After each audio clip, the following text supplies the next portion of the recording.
Hello, this is Dan R. coming to you with another coin video. Um, Today we're going to talk about coin hunting for beginners. I had a friend that asked me if I could do a movie or a video on that subject.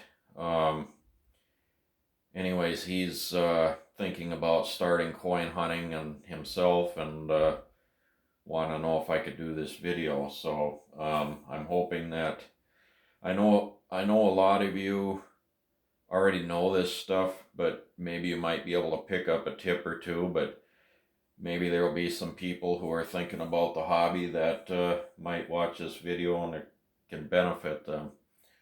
Um, anyways, I put together some notes here because I knew I couldn't remember everything here to do this video. So I put together notes so I could try and do this as best as I could, so try and bear with me. So um, I've only been at this since January of 2021, so last year, and I've learned a lot in that year, but I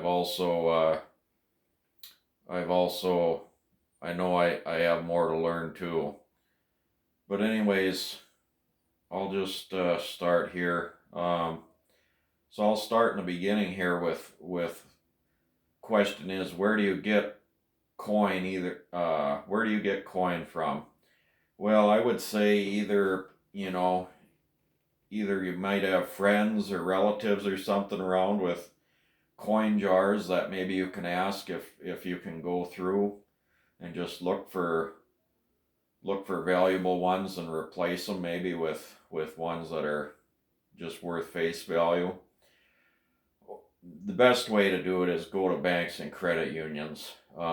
Best way to do it is order boxes. You'll have to probably open an account at most places.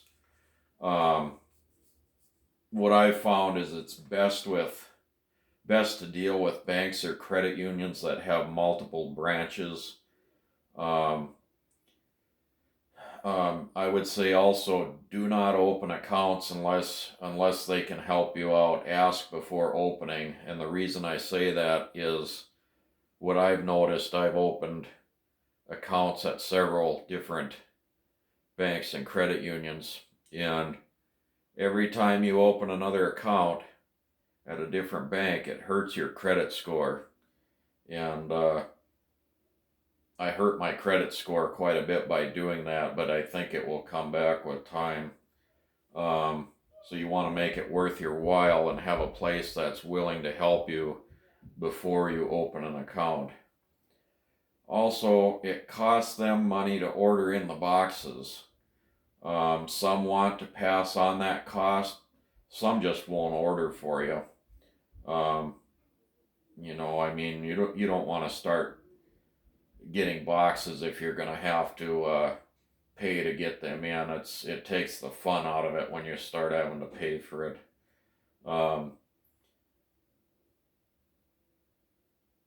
Probably best luck for boxes not being charged is bigger banks, credit unions with lots of branches. I did have one place that shut me off on dumping half dollars because I dumped quite a few there, and they told me it was costing them to get rid of them, but it was a smaller bank that they did have more than one branch, but they weren't not that many branches, and they shut me off on dumping there. But anyways, yeah, you could also ask for loose change. I haven't had very good luck doing that, but I did have a score here this fall. I stopped at a bank that I'm not a member. Some of them, if you ask that way, where you just go in and ask if they have some loose half dollars, they might sell them to you if you're not a member. That's kind of a toss-up whether they will or whether they won't. I think it depends on who's waiting on you more than anything. But I did get a score last fall. I I went into a bank I was not a member of, asked if they had any loose halves in the vault, and they came out with a little bag. I think it was like, I want to say it was like just shy of $40 in half dollars, and out of that, really stretching my brain to try and remember. I think it was like in the mid 20s. I got like 20 some half dollars out of it that were silver. So I was really happy on that. Looking to see where I'm at on my notes here.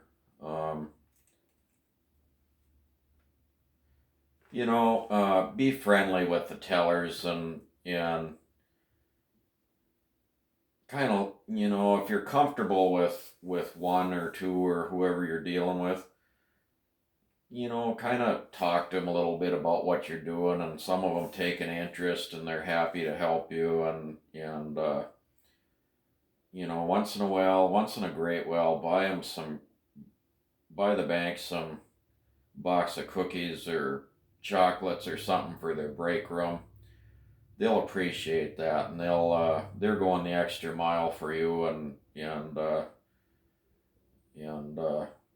they remember it if you appreciate it and give them something in return.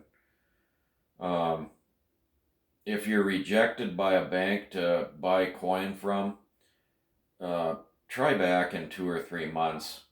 I got shut down by one I was getting halves from, and I went back like 2 or 3 months later, and they have been ordering for me again. Sometimes it just depends on who is working when you ask, and some tellers are more helpful than others. So now we'll get into dumping coins.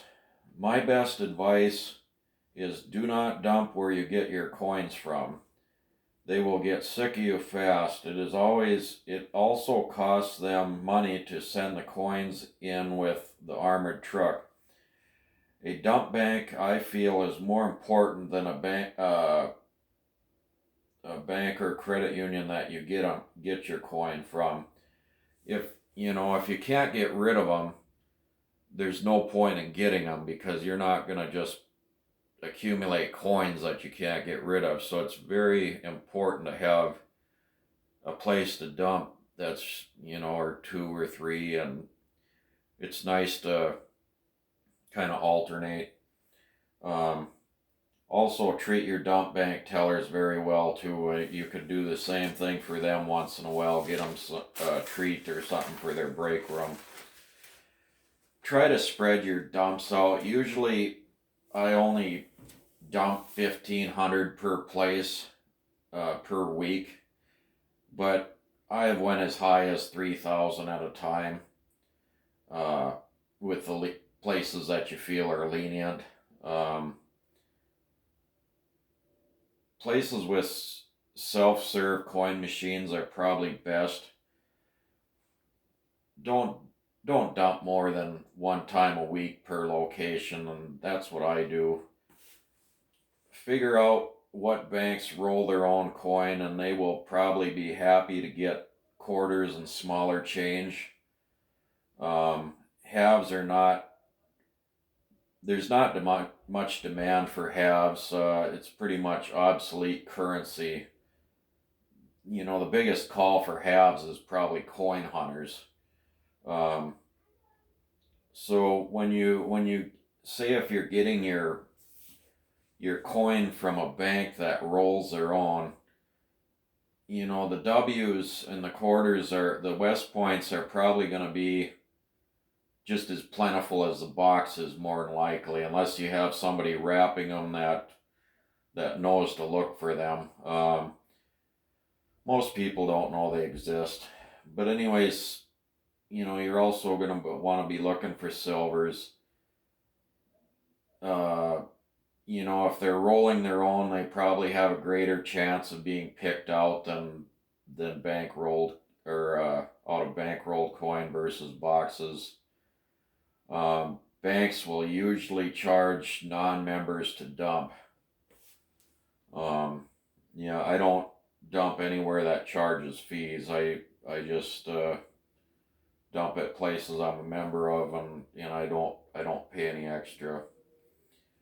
Uh, Now the next thing is try to keep secret from people where you are getting your coin and where you're dumping at, as other people may try to go there. Some banks and credit unions are limited in how much they can order per week because of this coin shortage they've had.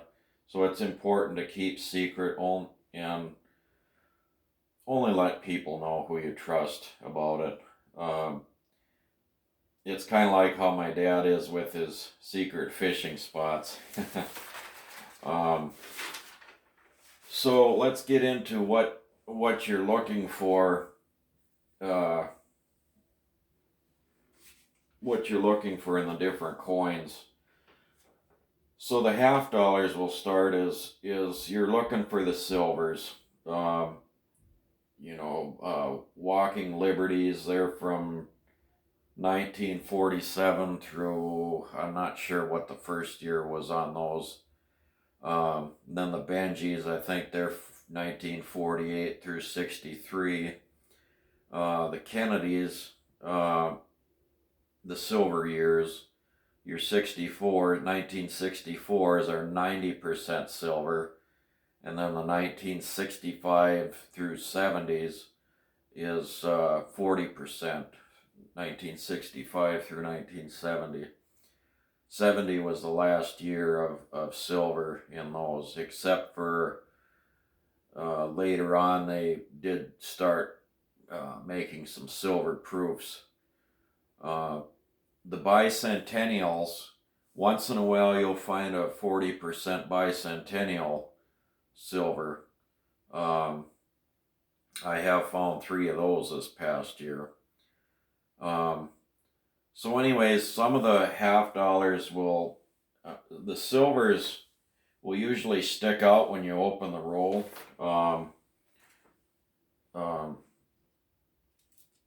Like this here. I'll hold this up to the camera so you can see.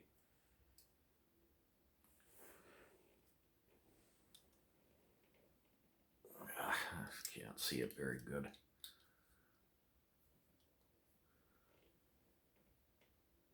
So there's the silver right over here. Whoops, there. All right, now that one's easy to see. That one's a 90%er.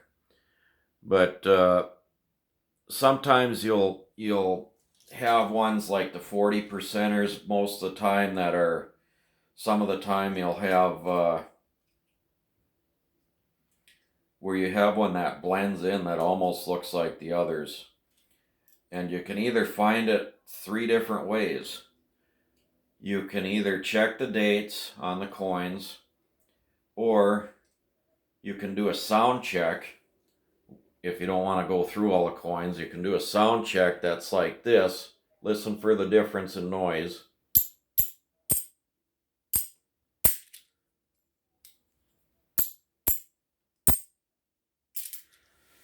And you can listen through for them when you're going, if you want to sound check every roll, because it's easy to miss one. Not very often, but once in a while you'll miss one if you don't do that kind of stuff. Or when you go to dump the coins, if you're dumping in these newer self-serve machines, most of those will reject silver and they'll come out in the reject slot.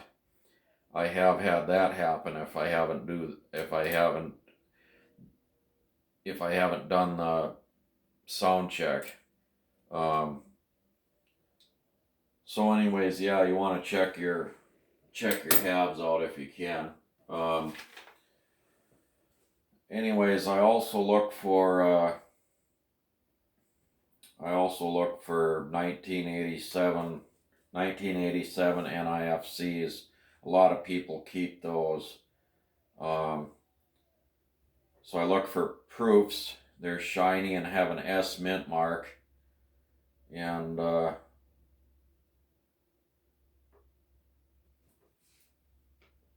trying to read my writing.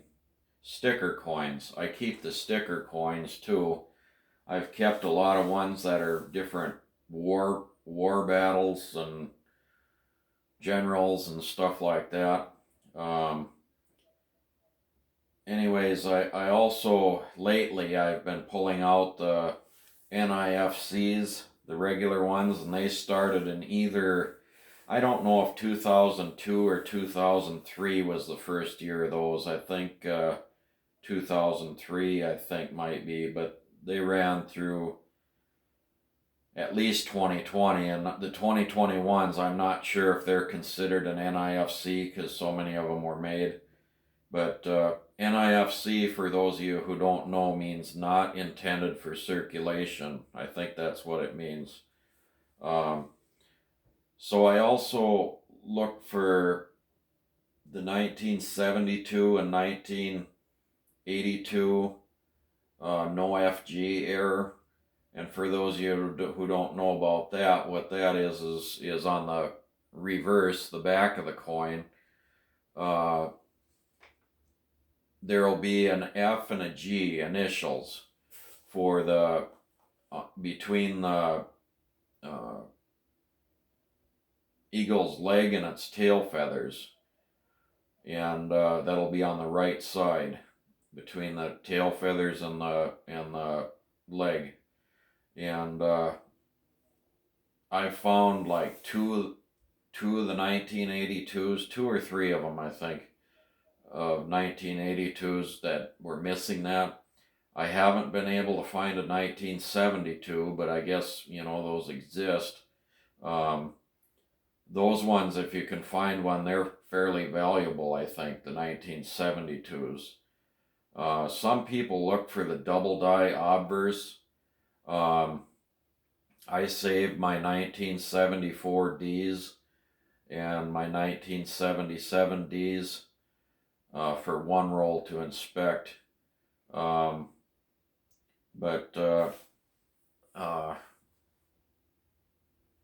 some people look for that, some don't. You have to have some kind of a microscope or some kind of thing to blow it up where you can really look it over.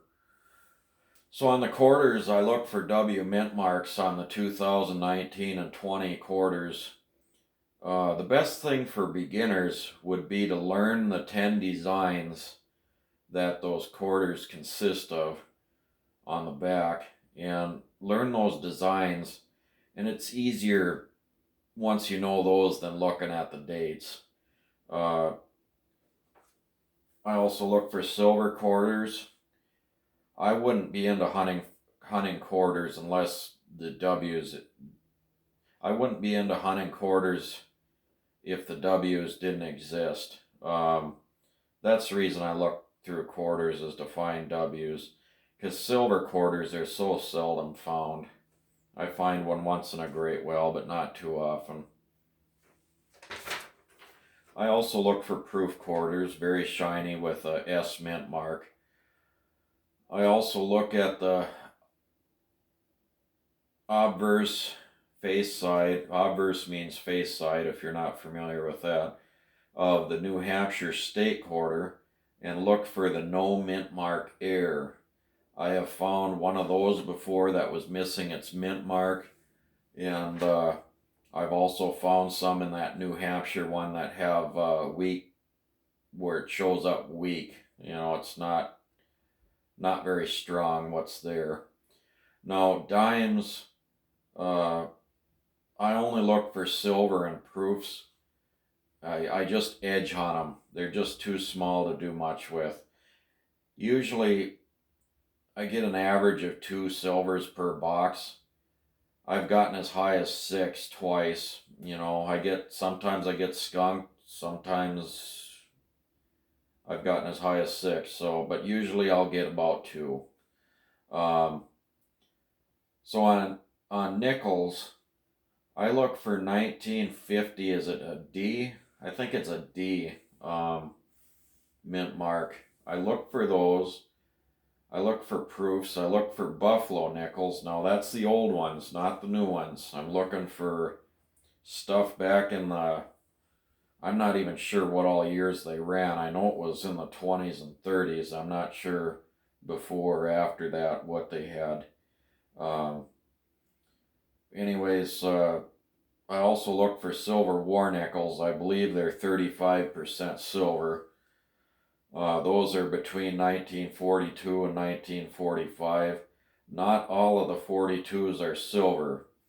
The way you'll know if they are silver is they'll have a letter above the building on the back. The mint mark letter will be above the building. And those are silver. And I also keep 1940s and 50s nickels. I pull those out. And if one looks really nice, I'll pull it out and keep it and put it in a flip. And I do that with the quarters, or, I do that with the quarters too. So, not too many I keep that way.